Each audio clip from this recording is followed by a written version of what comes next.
प्रधानाचार्य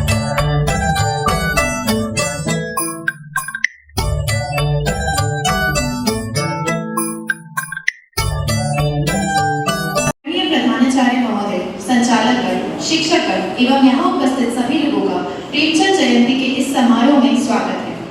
आज का दिन कुछ खास है क्योंकि आज हम उस महान कलमकार को याद करने जा रहे हैं जो सिर्फ कहानियों के रचयिता नहीं बल्कि समाज के आईने भी थे। आज भी उनकी रचनाएं जिंदगी का सच दर्शाती हैं, चाहे पंच परमेश्वर का न्याय हो या शतरंज के खिलाड़ी की व्यथा, ज्ञान और न्याय के दीपक से। प्रेमचंद जी के साहित्य में रोशनी है, अंधकार में रोशनी के जैसे। तो चलिए दीप प्रज्वलन से शुरुआत करते हैं, जो हमारे लिए सिर्फ एक परंपरा नहीं बल्कि एक संकल्प है। मैं आग्रह करती हूँ माननीय प्रधानाचार्य जी, संचालकगण एवं शिक्षकगणों से कि वे मंच पर आकर दीप प्रज्वलन से शुरुआत करें।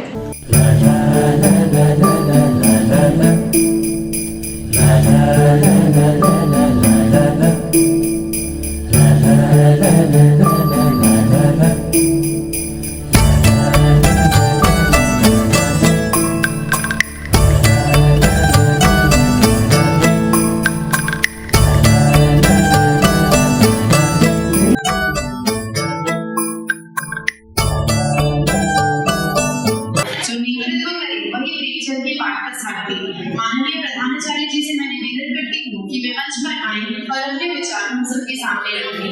प्रधानाचार्य जी।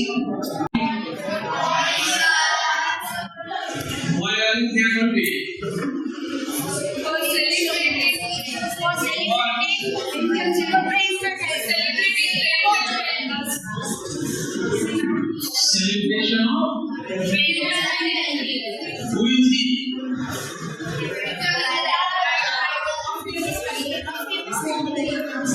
How many of you love read, write, speak in Hindi?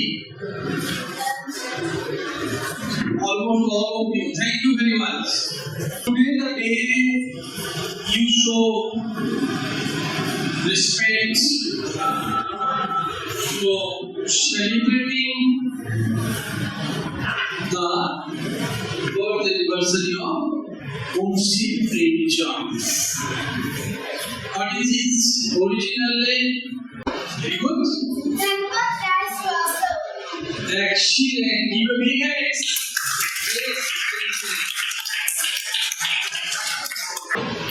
Was the actual architect of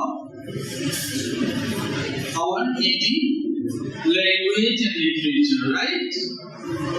Hindi में अगर आज हम इतनी दूर बढ़ चुके हैं, उसका बुनियाद धनपत राय श्रीवास्तव जी यानी उनका धनपत राय श्रीवास्तव का क्या नाम है उसका? क्या बोलते थे उसको? ओरिजिनल है या original? Now you are going to adapt play on a lot of literature he has written, and what I can say is the foundation stone laid by him is today's modern Hindi literature. Without Munshi Premchand, we can't think of Hindi language. Development today, whoever the greatest poet today or greatest writer today in Hindi language, all the teachers in Hindi language, basic foundation is Munshi Premchand. Without him, today's Hindi language is incomplete. You start your program. You are now, I think, in tribal states. Lot of Hindi language literature you will be learning, but thanks to organizer that they have chosen primary section for celebration this year. It is an excellent decision.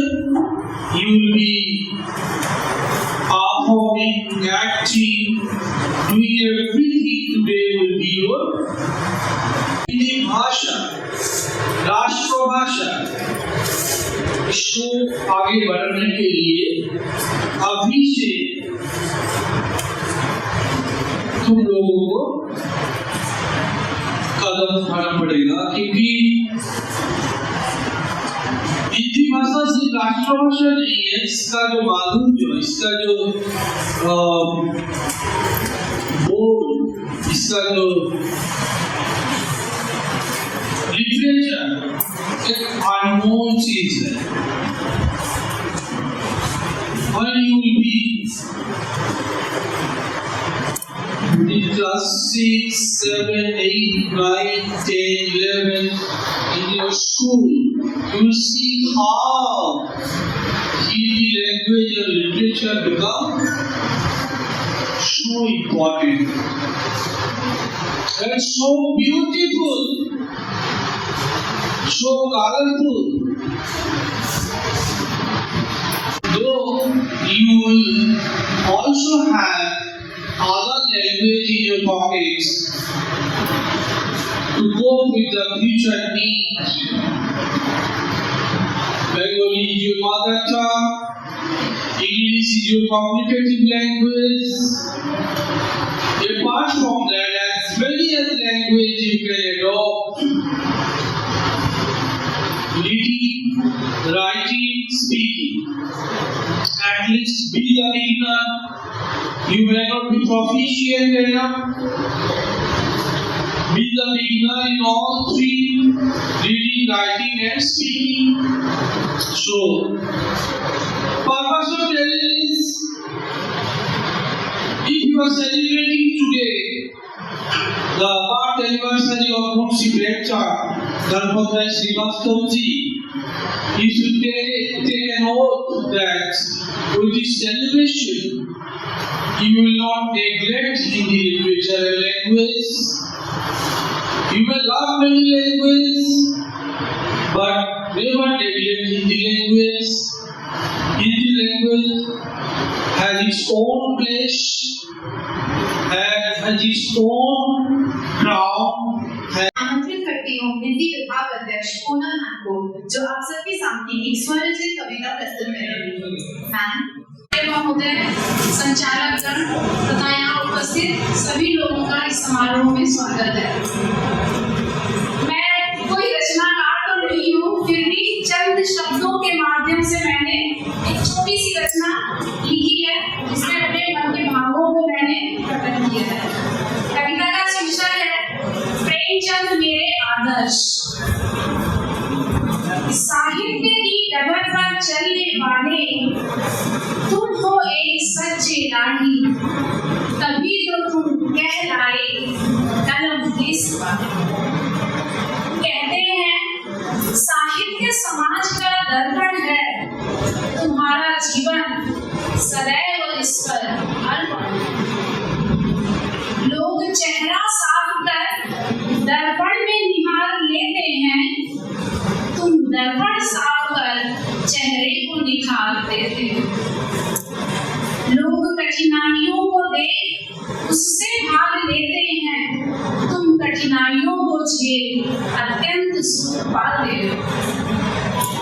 जीवन की सच्चाई बोली में है, जो हार कर भी जीत जाता है, गमों से समझौता कर अपना धर्म निभाता है। क्या मजाल जो धनिया सुखी जीवन बिताए, मुश्किलें मुसीब से गोदाम तक ले जाए। दारोगा जो ठन जाए तो लक्ष्मी भी मौन हो जाए, धन पर धन की जीत पा अहंकारी भी मात खाए।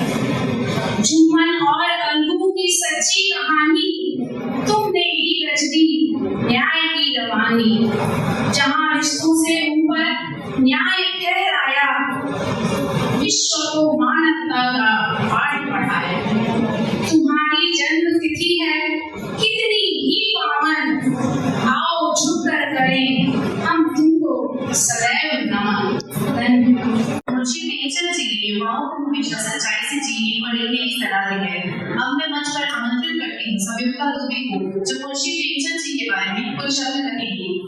संयुक्ता। आचार्य, संचालकगण, शिक्षकगण एवं यहाँ उपस्थित सभी लोगों का मैं मुंशी प्रेमचंद के समारोह में स्वागत करती हूँ। आशा उत्साह की जननी है, आशा में तेज है, बल है, जीवन है। आशा की संसार की संचालक शक्ति है। आज हम सब यहाँ साहित्य के उस अमर शिल्पी, उस कलम के जादूगर, उपन्यास सम्राट मुंशी प्रेमचंद की जयंती मनाने के लिए यह पावन अवसर है जब हम उस विभूति को श्रद्धा अर्पित करते हैं जिन्होंने अपनी लेखनी के प्रकाश से भारतीय समाज के हर कोने को रोशन किया और हिंदी समाज को एक अविस्मरणीय पहचान दी। उनकी रचनाओं में जीवन का हर रंग, हर भाव इतनी गहराई से उतरा कि वह आज भी हमारे दिलों को छू रहे।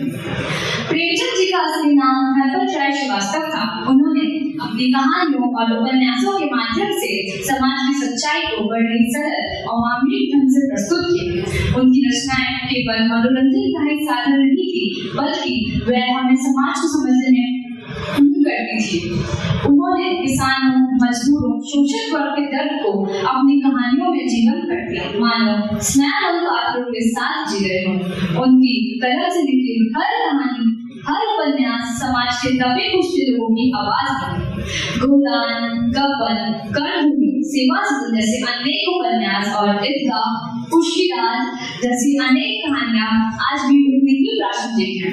उनकी सरल भाषा ने हर वर्ग को उनसे जोड़ा, यह दर्शाते हुए कि साहित्य समाज का भी सच्चा दर्पण हो सकता है। प्रेमचंद जी ने हमें सिखाया कि लेखन का उद्देश्य जीवन के संचारों को उजागर करना और मानवीय मूल्यों को स्थापित करना है। उनकी रचनाएं आज भी हमें प्रेरित करती है और समाज को समझने में हमारी सहायता करती है। आज उनकी जयंती पर आएंगे हम सब उनके आदर्शों और विचारों को अपने जीवन में उतारने का संकल्प लें। उनकी साहित्य एक अनमोल खजाना है जो हमें जीवन के हर मोड़ पर सही राह दिखाता रहेगा।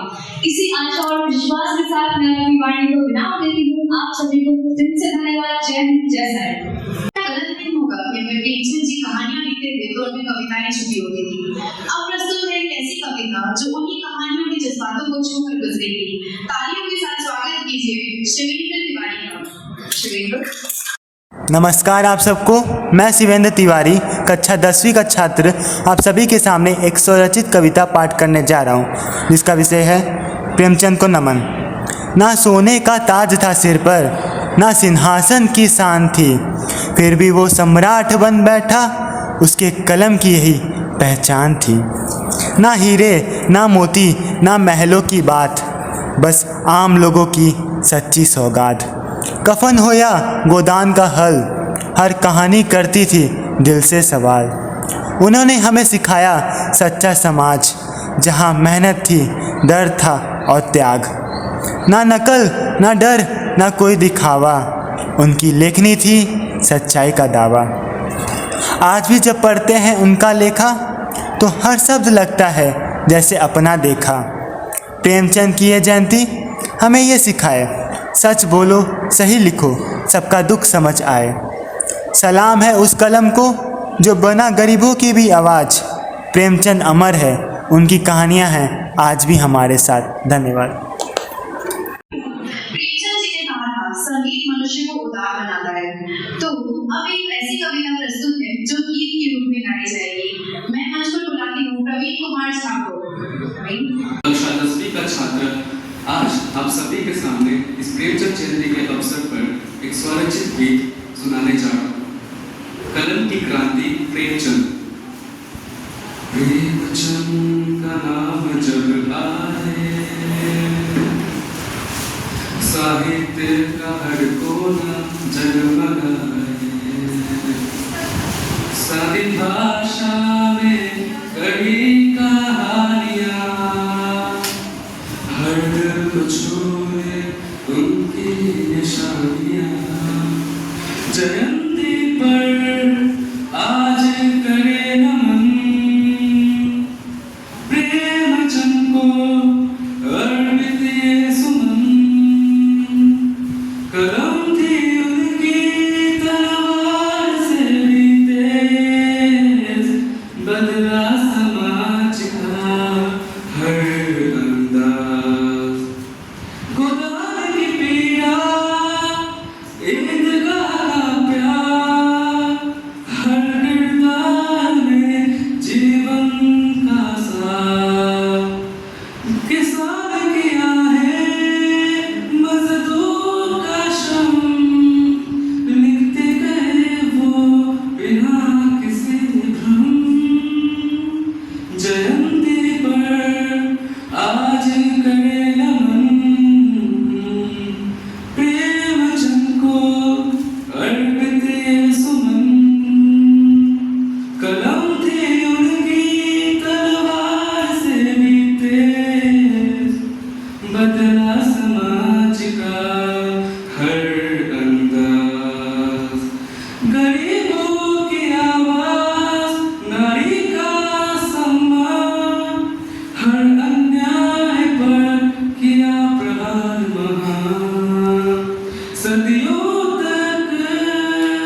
जी के द्वारा।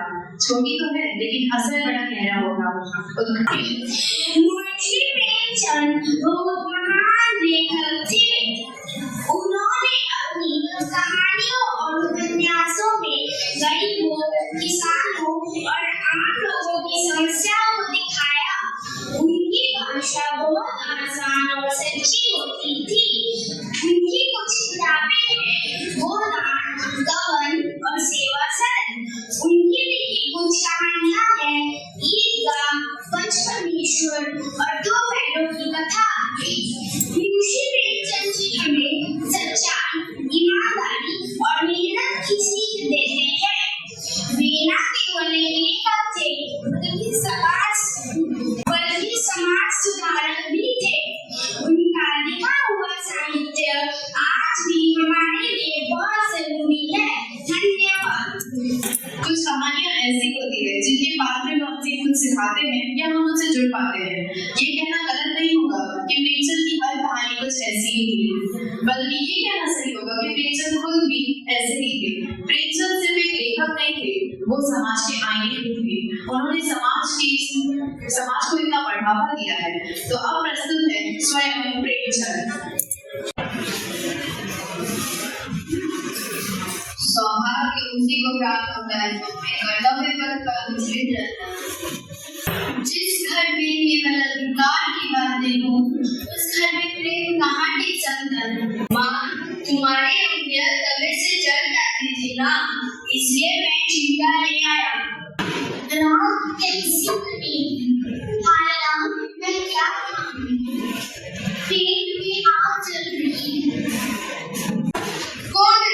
कौन है? कौन है? कौन मुंह से पानी खोल रहा है? जो एक आदर्श नारी है, जिसने अपनी संघर्षों के बावजूद कभी भी अपने नैतिक मूल्यों से समझौता नहीं किया, जिसने हमें सिखाता है कि प्यार और आत्मत्याग की कोई कीमत नहीं होती। वो सिर्फ एक लड़का नहीं बल्कि सामाजिक और मानवीय संवेदनाओं का प्रतीक है।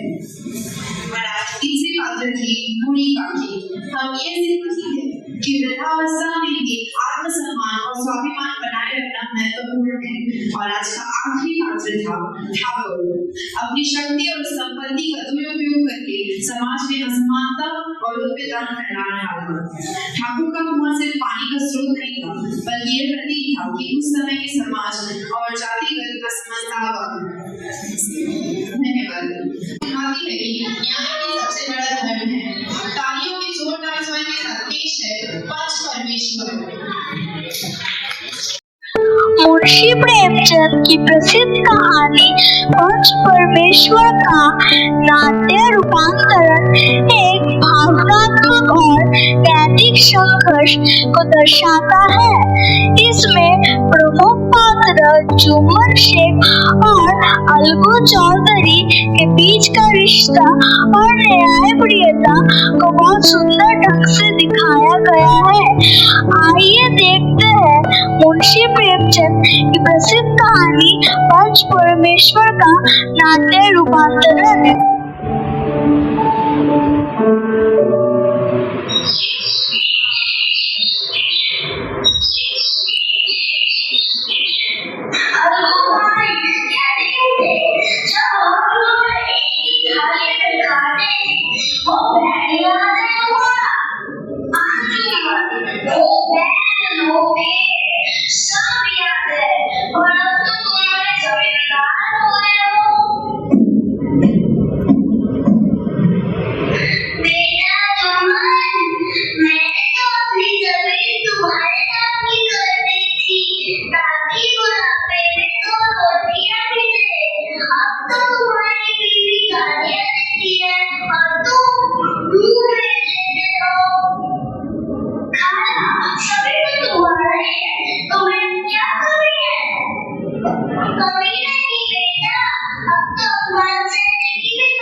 में लौटाई जाए या नियमित खर्च किया जाए।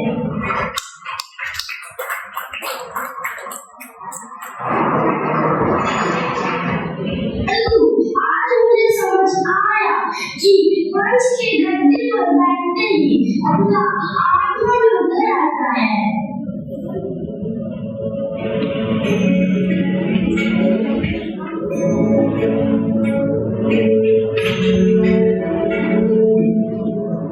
अरे ये हम क्या सुन रहे हैं?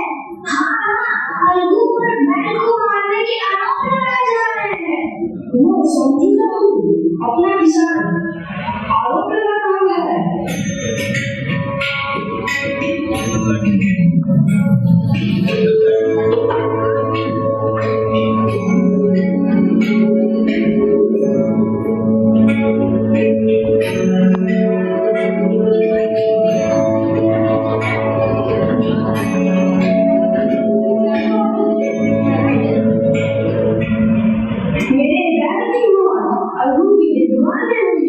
मुझे जानना चाहिए। संजू साहू की बैल की मृत्यु का कारण उसकी लापरवाही और अत्याचार था। संजू साहू बैल को ठीक से चारा पानी नहीं देता था और उससे बहुत ज्यादा काम करवाता था, जिसके कारण बैल मर गया। वो स्वाभाविक रूप से मरा, इसमें मेरा कोई दोष नहीं है। इस बार पंच कौन बनेगा? इस बार तुम्हारे पंच बने।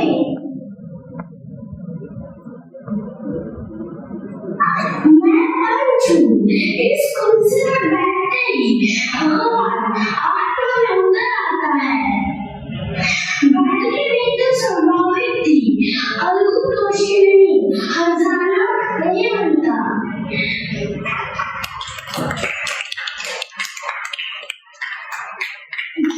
भाई, आपने न्याय करके दोस्ती को अमर कर दिया।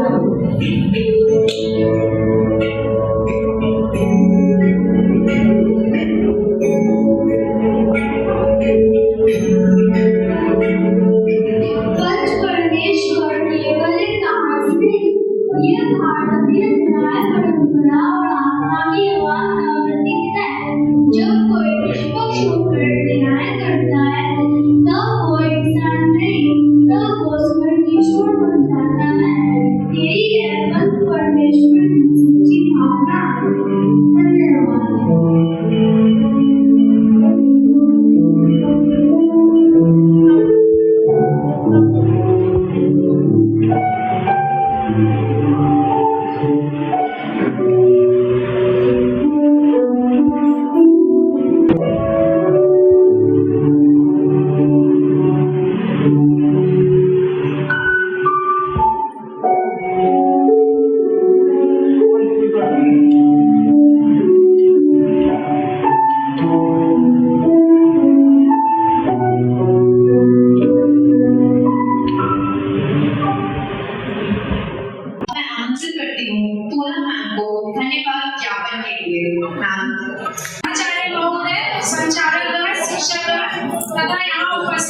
सभी आज के इस प्रेमचंद जयंती समारोह में आप सभी की उपस्थिति ने इस आयोजन को सार्थक बना दिया। साहित्य के इस महान साधक यथार्थ के अमर कथाकार मुंशी प्रेमचंद जी को श्रद्धा सुमन अर्पित करने का यह अवसर हम सभी के लिए गौरव का विषय रहा।